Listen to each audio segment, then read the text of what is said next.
तो ये car accident के क्लेम्स में जब क्लाइंट्स हमारे से पूछते हैं कि इन्वेस्टिगेशन में आया क्यों हमारा केस,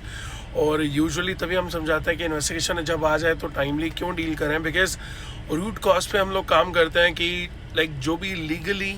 जहाँ पे आपके हर्डल्स क्रिएट हो रहे हैं। अब कई केसेस ऐसे होते हैं जिसमें आपको कंसेंट फॉर्म एक साइन करने के लिए बोल देते हैं, और उसमें इंजीनियरिंग रिपोर्ट खासकर ब्लैक बॉक्स डेटा, अब ब्लैक बॉक्स डेटा में भी क्या प्रोस्पेक्टिव चीज़ें आ सकती हैं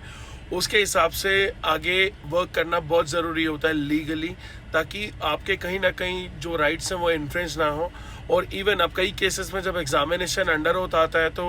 अब कंपनी किस वे में क्या डायग्राम्स बना रही है, क्या उनकी आपके केस के लिए क्या आप इम्प्रेशन अपना छोड़ के आए हुए हो कंपनी के सामने, वहाँ पे हम लोग कहते हैं कि जो बेस होता है आपका जब केस ख़राब हो रहा है उस टाइम पे आप करें तो बेहतर चांसेस होते हैं क्लेम को निकलने के।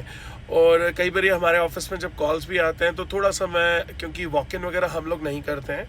और क्योंकि कई बार ऐसा होता है कि क्लाइंट्स के हमें फ़ोन आते हैं, कहते हैं हम आपके यहाँ आए हैं या आना चाहते हैं, तो वॉक इन ऐसे नहीं करते हम लोग। आपकी जो भी क्वेरी हो इट्स बेटर कि आप या तो कॉल पे रखें या आप ईमेल करें, हमें कोई इशू नहीं है इसमें। आप बाकी लिंक आपको बायो में भी मेंशन्ड है, इन्फॉर्मेशन आपको बायो में मिल जाएगी। बाकी आप कांटेक्ट हमें कर सकते हैं, आपको लगता है अगर कोई ऐसा फेस कर रहे हैं, क्योंकि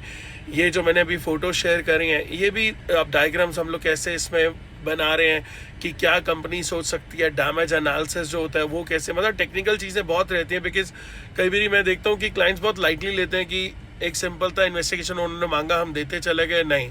अगर देखें आपको पता लग रहा है ख़राब हो रहा है तो उसमें और ख़राब क्यों करना है। तो ये चीज़ें होती हैं। बाकी कांटेक्ट आप कर सकते हैं। Thank you so much.